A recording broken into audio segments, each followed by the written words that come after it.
Over Opinionated.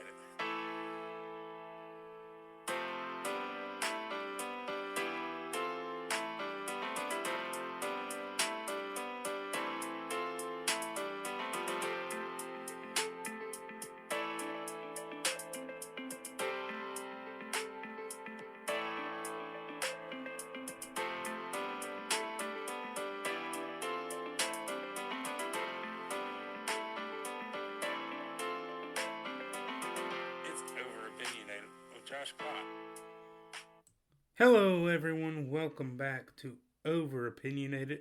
It is 2024. It is Wednesday, the third day in January of 2024. I'm sorry I didn't get a podcast out on the first. I want to, but I want to talk about the challenges of 2024 because we're going to have a bunch of them. But thank y'all so much for supporting me this last year. Even if we have just one viewer, one listener that is listening to me throughout the year consistently or even inconsistently, thank you. Thank you to everyone. Big thank you to my wife, Rachel, for helping me with the show. And I'm looking forward to 2024 of Over Opinionated because we're going to have some fun. I've got some characters that are going to be coming along. And I mean that literally. There's going to be some characters that pop up during the show. Not this show, but eventually, okay? We're going to have some comedic characters. So I hope everyone had a great weekend. I hope everyone had a great Christmas. I hope everyone had a great New Year's Eve and New Year's Day. And let's just start to get into it. Okay, everyone. So I have 5 categories that we're going to have some challenges of in 2024. All of these challenges are not new, and actually have followed us from the previous year and years. So in my list ahead of me, I've listed 5, but I listed them 1 through 5. And I think I'm going to read them in reverse order and give a little bit of an analysis on them of my own personal opinions on this. So number 5 of the top 5 challenges of 2024 is racial tensions. Now, racial tensions have went down a little bit since 2020, but every 4 years, it seems like, racial tensions go through the roof with Black Lives Matter, the organization, becoming more and more political. And the first time I could remember Black Lives Matter taking big prominence was when I was a senior in high school in 2015. So right before the 2016 election. And I definitely think that racial tension is a tool of the Democratic Party to divide us. And I think it's a tool they use to call Republicans racist, and they rally up their base. Now, obviously, there have been racial things in the past in America's history that is very shameful, but we've moved on. Okay, we get better. And I'm not saying there's no such thing as no racism in America. That's preposterous. There's always been racism in America, and there always will be. That's not something I like. That's not something I want. But there's always going to be racist because the human heart is sinful. So I just say, keep an eye out for that. And remember, Democrats will always call Republicans racist, especially Donald Trump, because they hate him the most. And to a Democrat and to a lot of America, the worst thing you can be is a racist. So they're going to call you that. That being a racist is one of the worst things you can be in the United States of America, because we strive to show equality. That's it. And most Americans realize that it's wrong to be racist. But a lot of times there's false accusations of racism.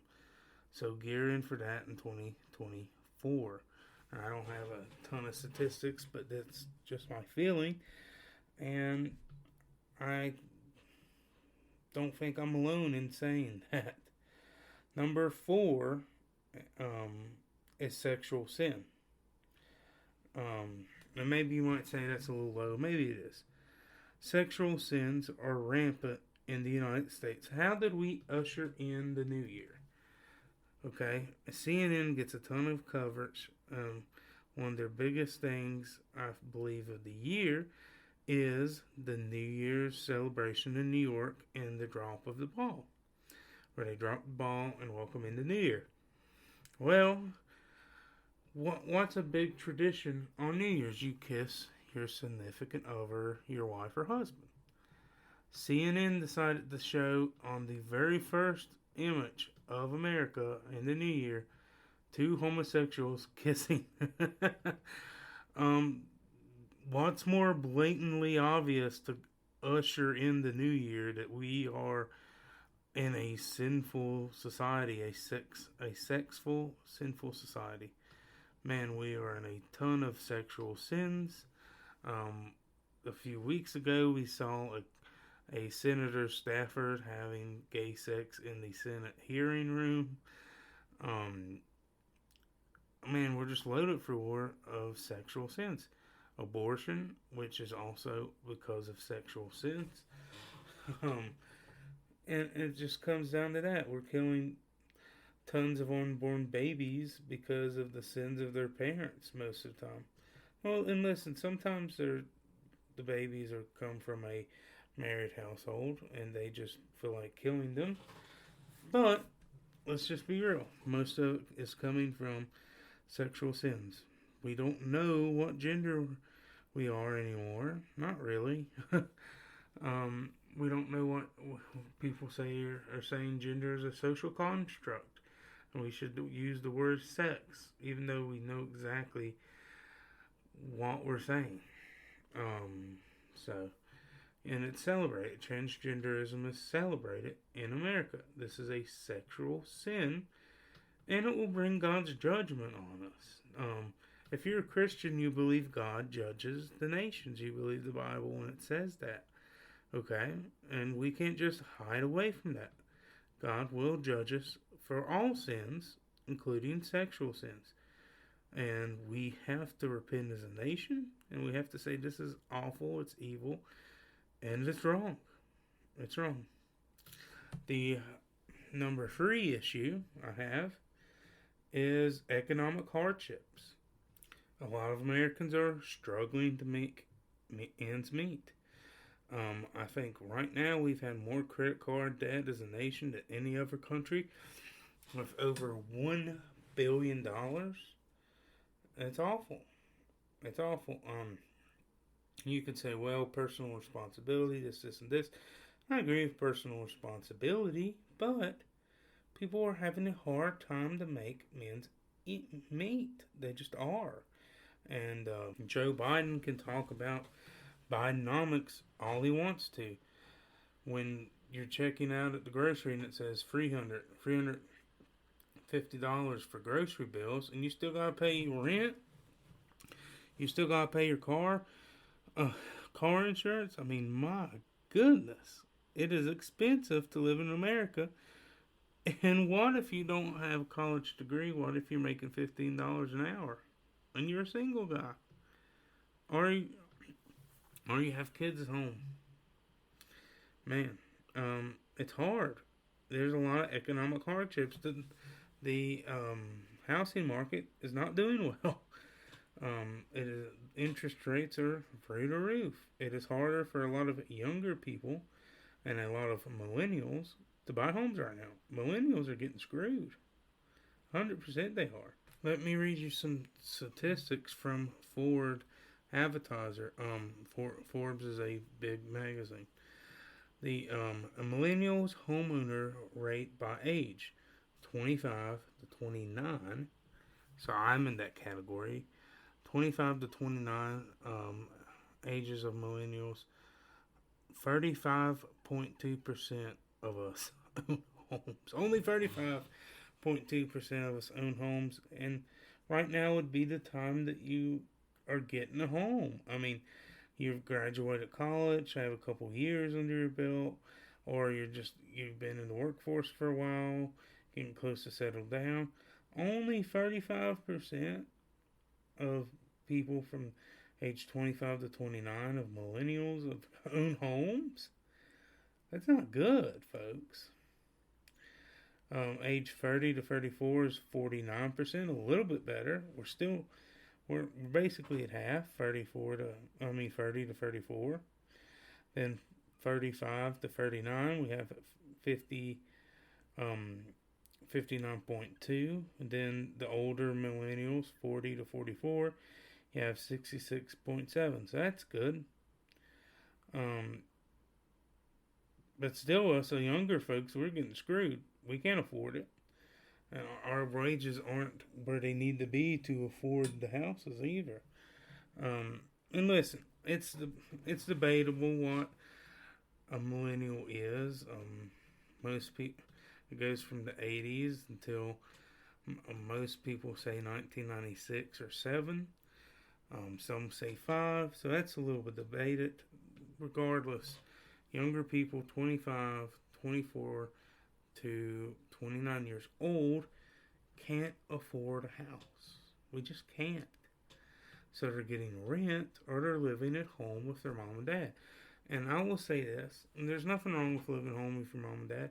I lived at home with my mom and dad until the beginning of this year. In March I moved out. In a lot of cultures, now in the West it's a little bit different, but in a lot of cultures, it is very normal to have 2 or 3 different generations and households in the same household.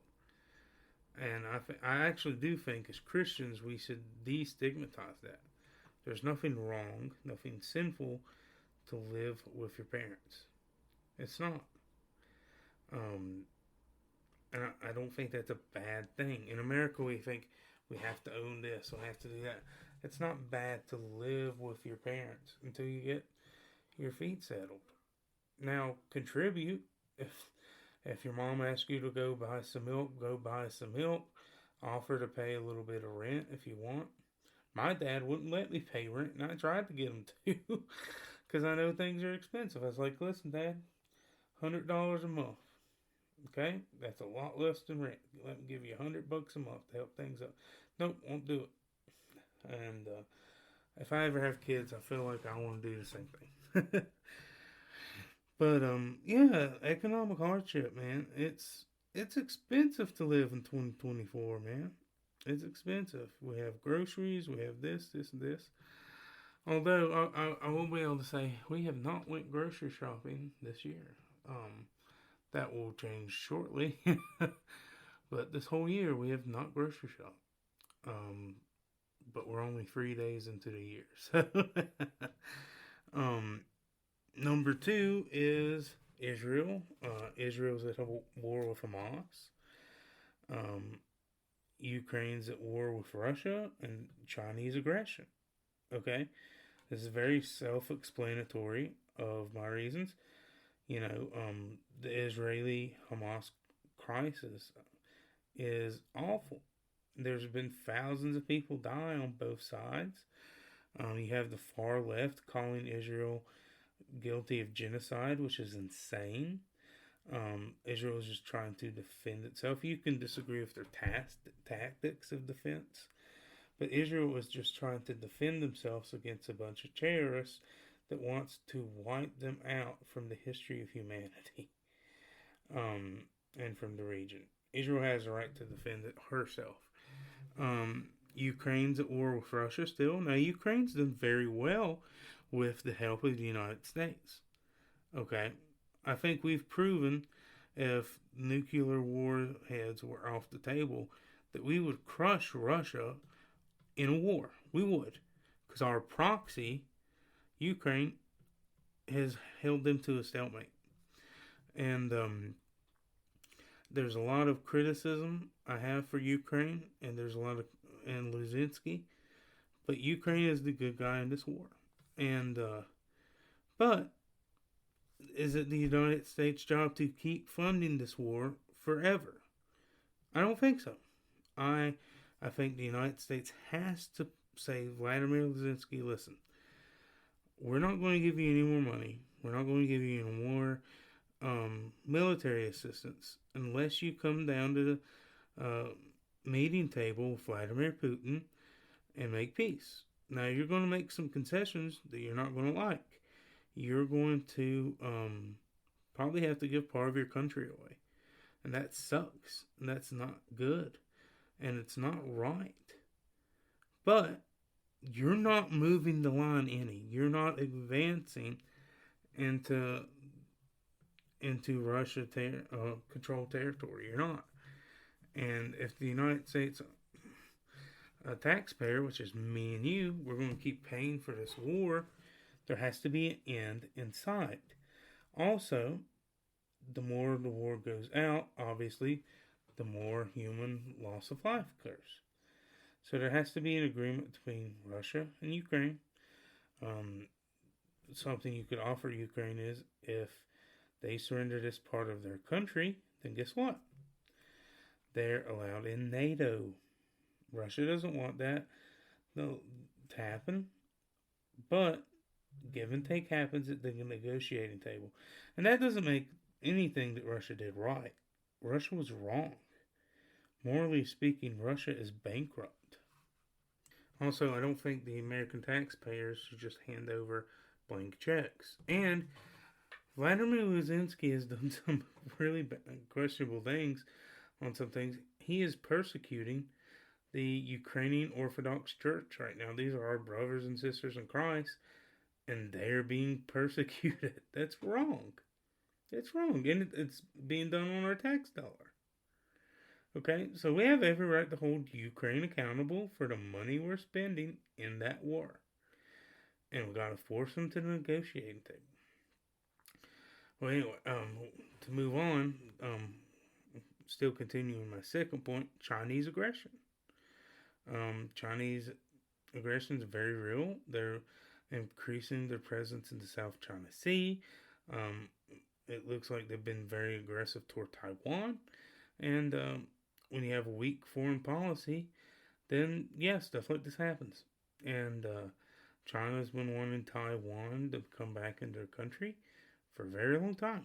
And I pray that that doesn't happen. And if we lose Taiwan, that's a big deal to the West. They make a crap ton of microchips, and they have a big economy. Maybe not the biggest, but they have a good sized economy. And Taiwan is in essence a separate country from China. Taiwan got split off. You had the nationalists versus the communists for China. The communists unfortunately won, so the nationalists went to this island called Taiwan. And with Taiwan, China is wanting to take it back over. They both claim to be the true China, and but many Taiwanese will tell you that they feel like their own thing now. I actually had a Taiwanese student at my school. His name was Brendan Yang, and got along with him. I'm still friends with him. Not very often, but every once in a while we'd swap. All right. Well, we're going to go to the number one challenge of 2024.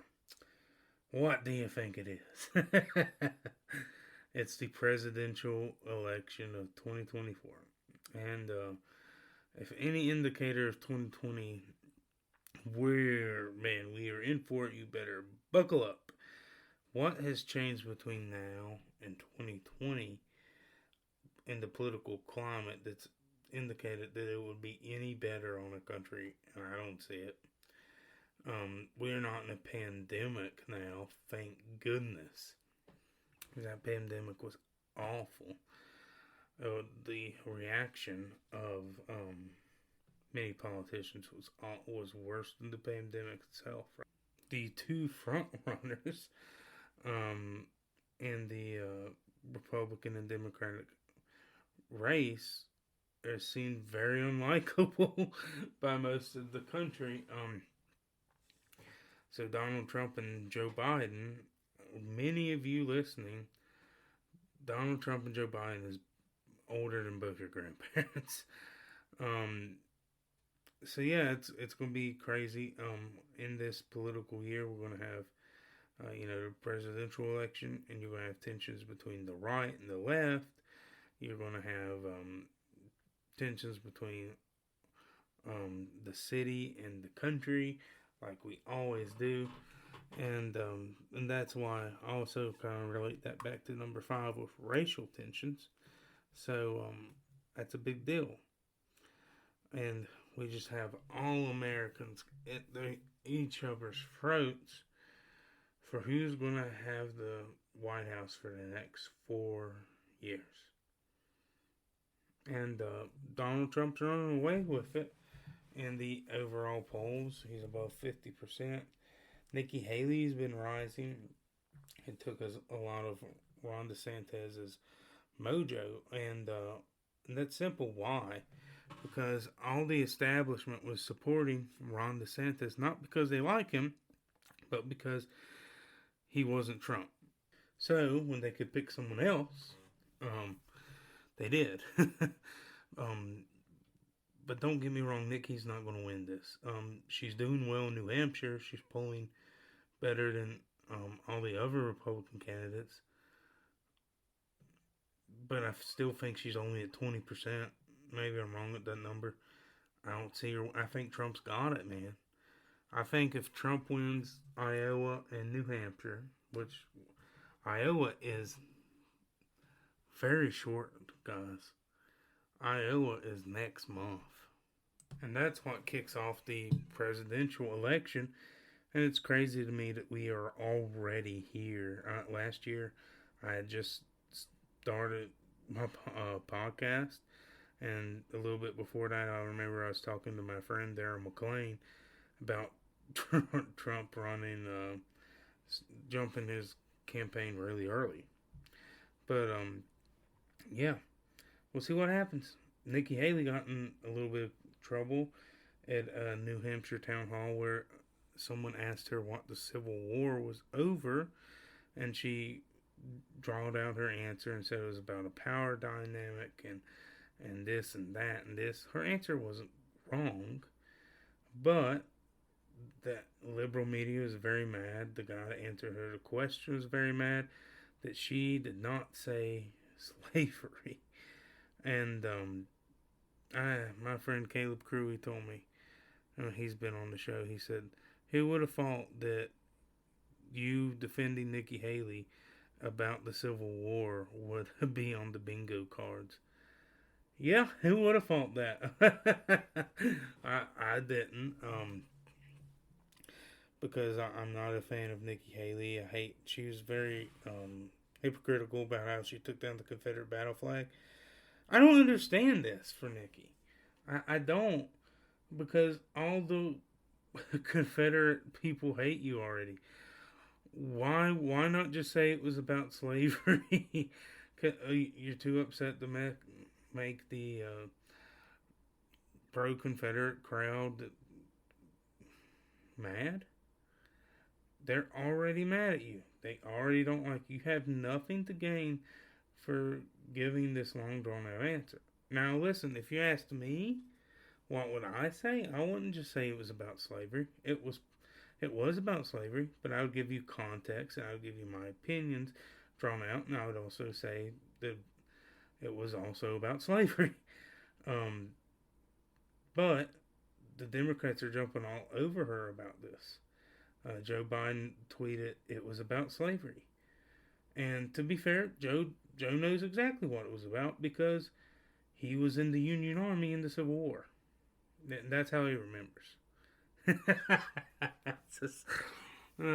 No, it's so dumb to me. And Nikki could have even got a dab in at the Democrats. She could have said the Civil War was about the Democrats trying to keep their slaves. Moved on. Republicans do that all the time. And then they go, whoa, what about the Great Party Switch Doesn't matter. It'd been a dag, and she could have moved on. But that's one thing that does bother me about the Democratic Party, complete with everything else that bothers me about them, is they will they will they will redo everything, dig up stuff, destroy statues in the name of justice.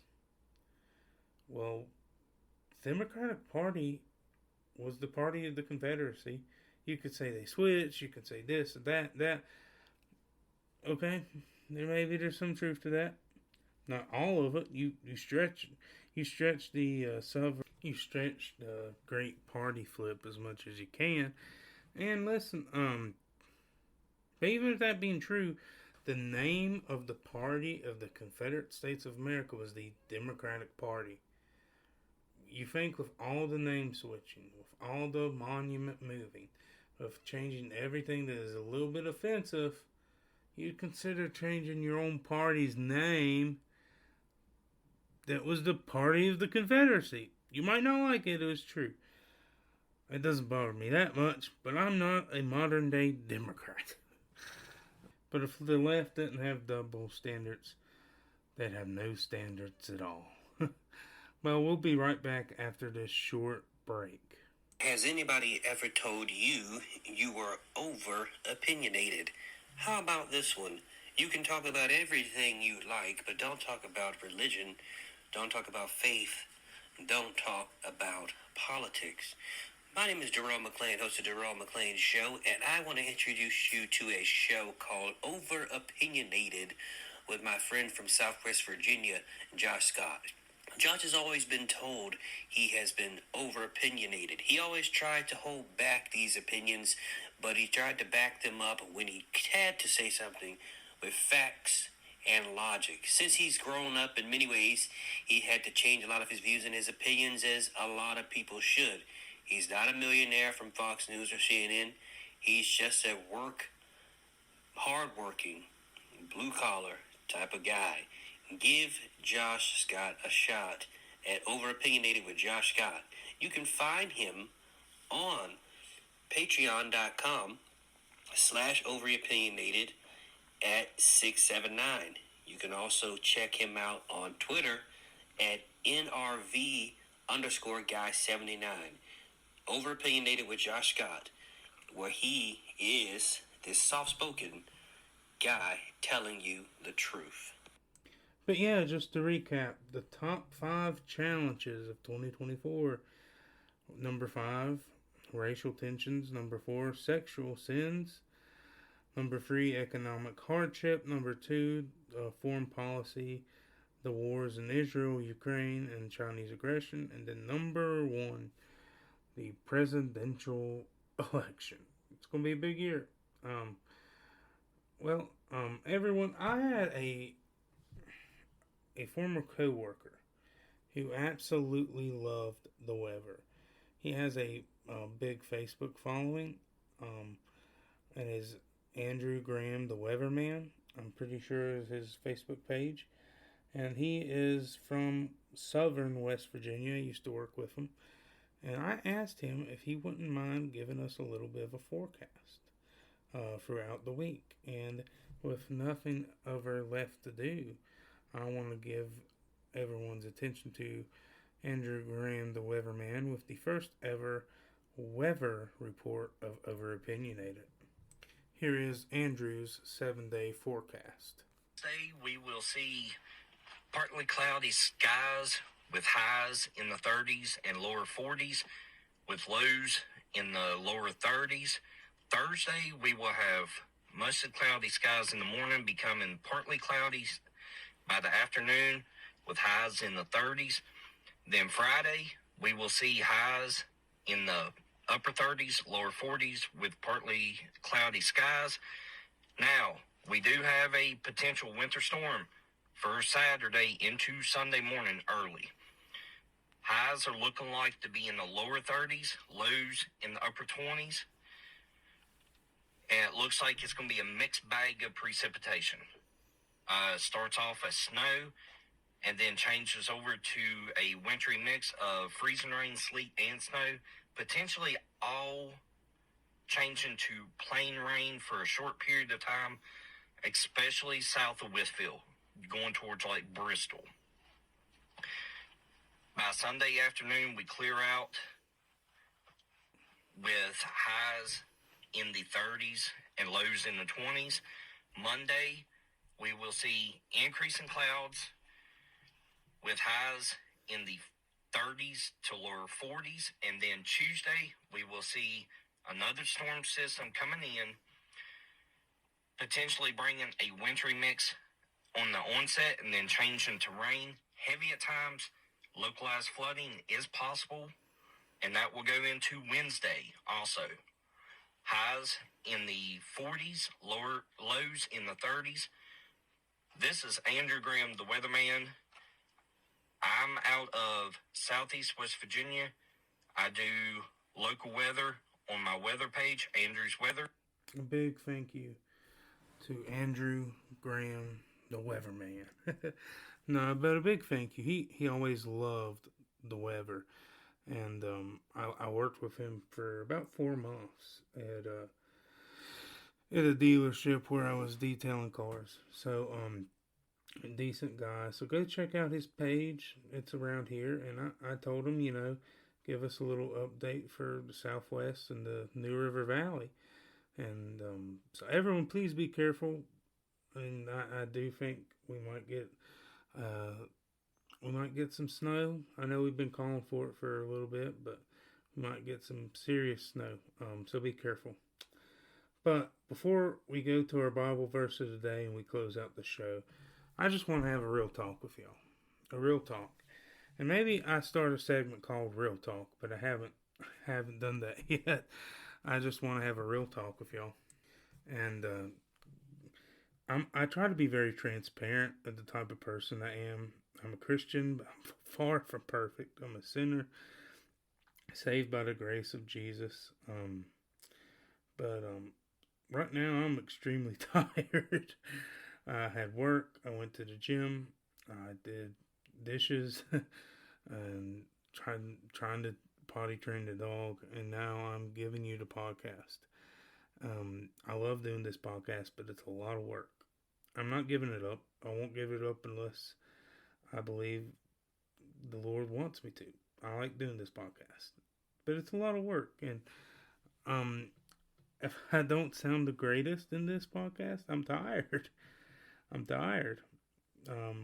But I really tried. I hate going to the gym in January. I always keep a gym membership, and I try to go, but I have times where I'm better at it than others. I'll get hot streaks, then I'll get cold streaks. You know what I'm talking about.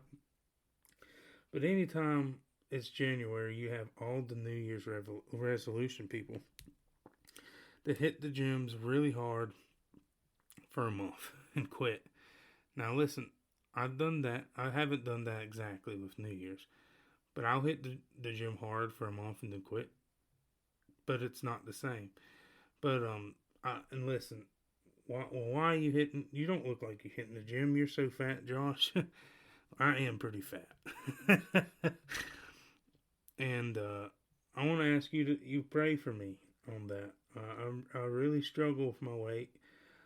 For my entire conscious life, I've struggled with my weight. Maybe not when I was first born, but ever since I've known, I've been overweight. I've been big.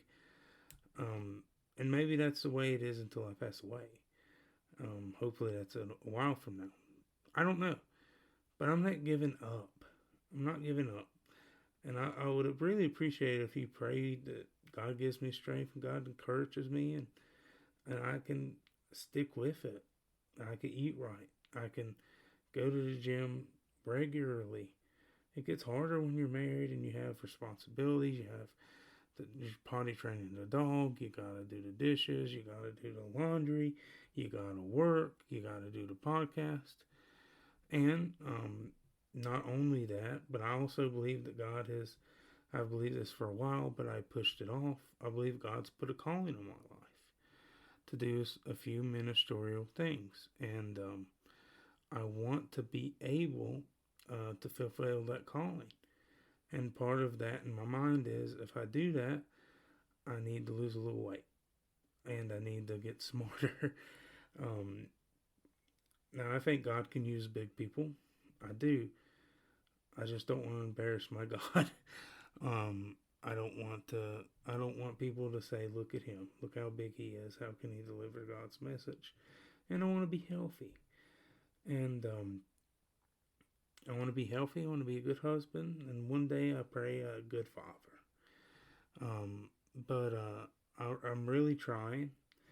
And pray that God will give me wisdom on not just the weight thing, but also the calling thing. I'm really in some deep prayer about this, and I do think God wants me to do a sign ministry, and I'm praying about other things as well, and studying and seeing where that leads me. And so if you've made it this far, I don't have a lot of listeners. It's more than zero, and it's less than 500. That's a big range, but some shows do better than others. But if you're listening to this, please pray for me, and I would really appreciate it. And hey, listen, anyone on this show, if anyone listens to this show needs prayer and doesn't want to put it on the podcast, and listen, if you want me to say I have an unspoken prayer request, I'll put it at the end of the podcast. I will. But if you want me to pray for you, ask me to. DM me, DM any of my socials, any of the podcast socials. I'll pray with you. I do this because I love y'all guys. I love the truth. I love spiritual and political truth. I love people. Now, some people get on your nerves. I've had some people make me want to pull out my hair. But I ask God to help me love people. And I love people. I might not love what you do, but I love you. I want you to go to heaven. Voting Republican is secondary. It's not. It's even lower than that. I want you to go to heaven. All right, everyone. It's going to be time for our Bible verses. Alrighty, everyone. Our Bible verse of the day is from the book of Psalms. In the NIV, the book of Psalms, verses 10. He said, "Be still and know that I am God. I will be exalted among the nations. I will be exalted in the earth." Yes, he will. Every nation will recognize him on the earth one day. And all we got to do is trust him. Do his work hard, fight like a devil to keep people from the devil and bring them to Christ. But at the end of the day, we win. At the end of the day, we win, and God is in control. It doesn't. Sometimes we think, am I going to be good enough as a minister, as a person, or to help win Christ? We don't always have to be good enough. We just got to be still and know he's God. Whew. God bless you all. I'm looking forward to this 2024. I love you guys. God bless you all. Jesus is Lord. He is King. And he's coming back soon to a city near